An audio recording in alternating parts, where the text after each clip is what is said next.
Hello friends, welcome back ஸ்பெயினிஷான நண்பர்களே. இப்போ பார்த்தீங்கன்னு வச்சுக்கோங்களேன், தமிழகத்தில் ஒரு பெரிய ஹாட் ஆஃப் த டாப்பிக்காக இருப்பது எப்போ 2500 கொடுப்பீங்க அப்படிங்கிறது தான். ஸோ கடந்த ஆட்சியில் பார்த்தீங்கன்னு வச்சுக்கோங்களேன், மு.க. ஸ்டாலின் அவர்கள் மகளிர் உரிமை தொகை திட்டம் அப்படிங்கிற ஒரு திட்டத்தை அறிமுகப்படுத்தி அந்த திட்டத்தில் பெண்களுக்கு 1000 ரூபாய் மாதம் ஏறுற மாதிரி பண்ணியிருந்தார்.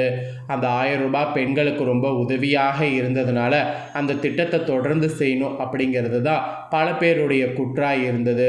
ஸோ அந்த திட்டத்துக்கு இப்போ பார்த்தீங்கன்னு வச்சுக்கோங்களேன், புதிய சிஎம் அவர்கள் முக்கிய அறிவிப்பு ஒன்று வெளியிட்டிருக்கிறாரு. அதை பற்றிய தகவல்களை தான் இப்போ இந்த வீடியோவில் ஷேர் பண்ண போகிறேன். ஆக்சுவலி தமிழகத்தில் யாரும் எதிர்பாராத அளவுக்கு அரசியலில் பெரிய திருப்பம் ஒன்று நடந்தது. அது என்னன்னா, திமுக அதிமுகவை கடந்து இப்போ தாவேகா அப்படிங்கிற கட்சியானது வந்திருக்கு. ஸோ தாவேகா கட்சி ஆரம்பித்த 2 வருடத்தில் ஆட்சியை பிடித்து ஆட்சியில் அமர்ந்திருக்காங்க. ஸோ நடிகராக பல ரசிகர்களுடைய மனதில் நீங்கா இடம் பிடித்த விஜய் அவர்கள் இப்போ தமிழகத்தில் புதிய சிஎம்மாக வள வந்துட்டுருக்கிறாரு. அவர் சிஎம் ஆனதுலேருந்து இப்போ வரைக்குமே மக்களுடைய நலனுக்காக ஒவ்வொரு விஷயத்தையும் பார்த்து பண்ணிட்டு வராரு. ஸோ அது பல விமர்சனங்களுக்கு உள்ளாகிட்டு தான் இருக்குது. சில நேரம் அது நல்ல விமர்சனங்களாக இருக்கும், சில நேரம் நெகட்டிவாக இருக்கும். ஆனால் அதெல்லாம் பொருட்படுத்தாமல் அவர் பாட்டு அவருடைய வேலையை தொடர்ந்து செய்துட்டு வராரு. இதில் பெண்களுடைய மனதில் இருக்கக்கூடிய ஒரே ஒரு கேள்வி ஆசை என்னன்னா, எங்களுக்கு மகளிர் உரிமை தொகை 2500 உயர்த்தி தருவதா சொன்னீங்கள, அது எங்களுக்கு உயர்த்தி தாங்க, அது எங்களுக்கு ஒரு வகையில் யூஸ்ஃபுல்லாக இருக்கும் அப்படிங்கிறது தான். ஸோ அந்த யூஸ்ஃபுல்லான ஒரு இதை தான் இப்போ இந்த வீடியோவில் உங்களுக்கு சொல்ல போகிறேன். ஸோ அதை பற்றிய ஒரு அப்டேட் ஆனது தற்போது வெளியாகிருக்கு.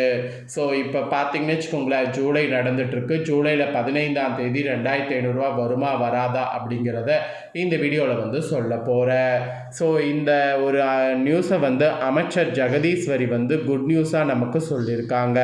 ஸோ அமைச்சர் ஜெகதீஸ்வரி சொன்ன அந்த குட் நியூஸ் என்னங்கிறத வாங்க பார்க்கலாம். விருதுநகர் மாவட்டம் ராஜபாளையத்தில் முதல்வர் விஜய் பிறந்தநாளையொட்டி இலவச கண் பரிசோதனை முகாமானது நடைபெற்றிருக்கு. அதில் கலந்து கொண்டு பேசிய சமூக நலன் மற்றும் மகளிர் உரிமைத்துறை அமைச்சர் ஜெகதீஸ்வரி தற்போது மகளிர் உரிமை தொகை 1000 தடையின்றி வழங்கப்பட்டு வருவதை குறிப்பிட்டிருந்தாங்க. விரைவில் இந்த தொகை 2500 உயர்த்தி வழங்கப்படும் என்று குறிப்பிட்டிருக்கிறாங்க. தேர்தல் வாக்குறுதியின்படி இதற்கான பணிகள் மற்றும் வழிமுறைகள் தற்போது மேற்கொள்ளப்பட்டு வருவதாகவும், உரிமை தொகையை உயர்த்தி வழங்குவது நீண்ட செயல்முறை என்பதால் முதலமைச்சர் விஜய் கொஞ்சம் நேரம் கேட்டுக்கொண்டுள்ளார் என்றும் அவர் குறிப்பிட்டிருக்கிறாங்க. மு.க. ஸ்டாலின் தலைமையிலான கடந்த திமுக ஆட்சியில் தமிழகத்தில் பெண்களுக்கு மாதந்தோறும் கலைஞர் உரிமை தொகை திட்டத்தின் கீழ் 1000 உதவி வழங்கப்பட்டு வந்தது. ஸோ ஏழை பெண்களுடைய பொருளாதார ரீதியாக வாழ்வில் உயர கொண்டு வரப்பட்ட கலைஞர் உரிமை திட்டம் மக்களால் பெரும் வரவேற்பு பெற்றிருக்கு. குடும்ப தலைவிகளுடைய பொருளாதார சுதந்திரத்தை உறுதி செய்வதற்காகவும் மற்றும் அவர்களுடைய வாழ்வாதாரத்தை மேம்படுத்துவதற்காகவும் இந்த திட்டம் கொண்டு வரப்பட்டது. 2023 செப்டம்பர் 15ஆம் தேதி தொடங்கப்பட்ட இந்த திட்டத்தில் இதுவரை சுமார் 1.31 கோடி பெண்கள் பயனாளிகளாக உள்ளனர். ஸோ அதோடு முதலமைச்சர் விஜய் தேர்தல் வாக்குறுதியில் கூட மகளிர் உரிமை தொகையானது ரூபாய் 2500 உயர்த்தி வழங்கப்படும் என்று உறுதியளித்தார். தொடர்ந்து தேர்தலில் தாவேகா வெற்றி பெற்று ஆட்சி அமைத்திருக்கு. அதாவது தேர்தல் நெருங்கிய நிலையில் திமுக மற்றும் அதிமுக சார்பில் தற்போது வழங்கப்படக்கூடிய 1000 ரூபாய் மகளிர் உரிமை தொகை 2000 உயர்த்தி வழங்கப்படும் என்றும், தாவேகா சார்பில் மாதம் 2500 வழங்கப்படும் என்றும் தேர்தல் அறிக்கையில் கூறப்பட்டது. அதாவது 60 வயது வரை உள்ள அனைத்து மகளிர்களுக்கும் 2500 ரூபாய் வழங்கப்படும் என முதலமைச்சர் விஜய் அறிவித்திருந்தார். எனவே தற்போது வழங்கப்பட்டு வரக்கூடிய கலைஞர் மகளிர் உரிமை தொகையின் பெயர் உடனடியாக மாற்றப்பட்டு மதிப்புமிகு மகளிர் திட்டத்தின் கீழ் இந்த மாதமே 2500 வழங்கப்படுமா என்ற எதிர்பார்ப்பு நிலவியது.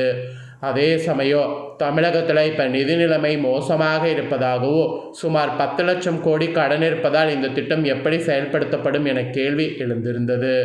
இந்த நிலையில தான் நடந்து முடிந்த சட்டசபை தேர்தலில் திராவிட கட்சிகளை வீழ்த்தி பெரும்பான்மையோடு தாவேகா ஆட்சியை பிடித்தது.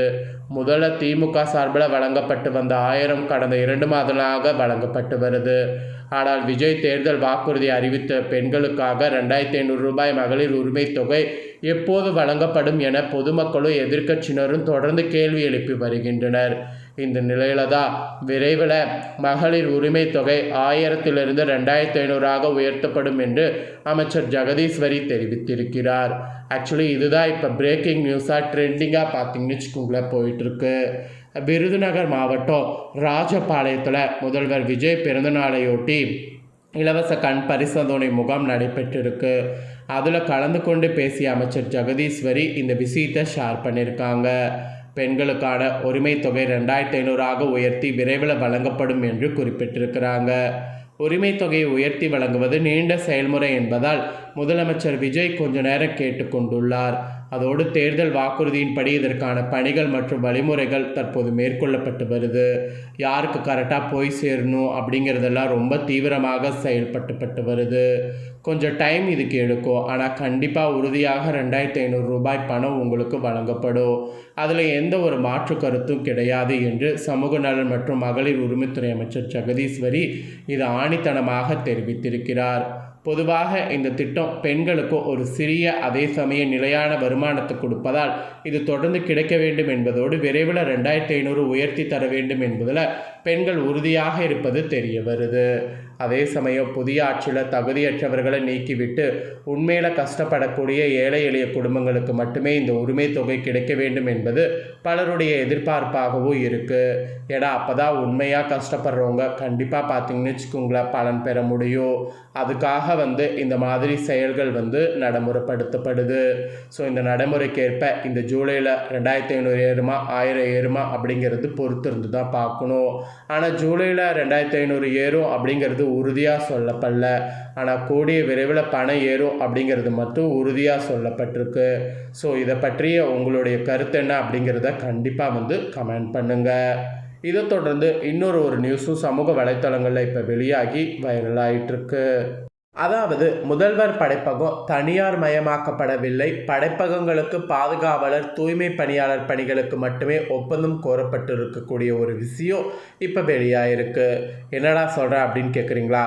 சென்னை மாநகராட்சியில் 24 முதல்வர் படைப்பகங்கள் கட்டக்கூடிய பணி மேற்கொள்ளப்பட்டு அதில் 15 பயன்பாட்டில் இருக்குது. எஞ்சிய 9 முதல்வர் படைப்பகங்களும் கட்டக்கூடிய பணிகள் நடைபெற்று வருவதாக சென்னை மாநகராட்சி ஆணையர் சமீரன் இப்போ விளக்கம் அளித்துள்ளார். அதுதான் இப்போ ஹாட் நியூஸாக சமூக வலைத்தளங்களில் வெளியாயிருக்கு. வரக்கூடிய 10ஆம் தேதி தமிழக வெற்றிக் கழக தலைவர் விஜய் கரூர் வருகை தர உள்ள நிலையில் அங்கு நடைபெறவுள்ள அரசு மற்றும் மக்கள் சந்திப்பு நிகழ்ச்சிக்கான ஏற்பாடுகள் தீவிரமாக நடைபெற்று வருது. இதையொட்டி நிகழ்ச்சி நடைபெறவுள்ள இடத்தை கரூர் தாவேகா மேற்கு மாவட்ட செயலாளர் மதியழகன் மற்றும் முன்னாள் அமைச்சர் எம்.ஆர். விஜயபாஸ்கர் ஆகியோர் நேரில் பார்வையிட்டு ஆய்வு செய்தனர். மேலும் நிகழ்ச்சிக்கான அடிப்படை வசதிகள் மற்றும் பொதுமக்கள் பங்கேற்பு தொடர்பான ஏற்பாடுகள் குறித்து அதிகாரிகளோடு ஆலோசனை மேற்கொண்டதாக தாள்கள் வெளியாயிருக்கு. அதிமுகவிலிருந்து தாவேகாவுக்கு சென்ற எம்.ஆர். விஜயபாஸ்கர் அக்கட்சியின் கரூர் மேற்கு மாவட்ட செயலாளர் மதியழகனை அலுவலகத்திற்கு நேரில் சென்று சந்தித்த பின் செய்தியாளர்களிடம் பேசினார். அப்போது அவர் கூறியது என்னன்னா, முதலமைச்சர் விஜய் ஜூலை 10ஆம் தேதி கரூர் வருகிறார். அதற்கான ஏற்பாடுகள் சிறப்பாக மும்முரமாக நடைபெறுது. அவர் வந்ததுக்கு பின்னாடி பாதிக்கப்பட்டவங்களுக்கு நல்லது நடக்கும் அப்படிங்கிற மாதிரி அவர் தெரிவித்திருக்கிறார். ஸோ இதுவும் இப்போ சமூக வலைத்தளங்களில் ட்ரெண்டிங்காக பரவிட்டுருக்கு. ஸோ இதை பற்றிய கருத்து என்னங்கிறதையும் கமெண்ட் பண்ணுங்கள். இதே போல் புதிய தகவல்களை தெரிந்து கொள்ள சேனலை சப்ஸ்கிரைப் பண்ணுங்கள், கூட பெல் பண்ண ப்ரெஸ் பண்ணுங்கள். அப்போ தான் நான் போகிற மற்ற அப்டேட்டான எல்லா நியூஸும் உடனுக்குடனே தெரிந்து கொள்ள முடியும். ஸோ சப்ஸ்கிரைப் பண்ணி பெல் பண்ண ப்ரெஸ் பண்ணுங்கள். நெக்ஸ்ட்டு சுவாரஸ்யமாக வேறொரு நியூஸில் உங்களை சந்திக்கிறேன். நன்றி, வணக்கம்.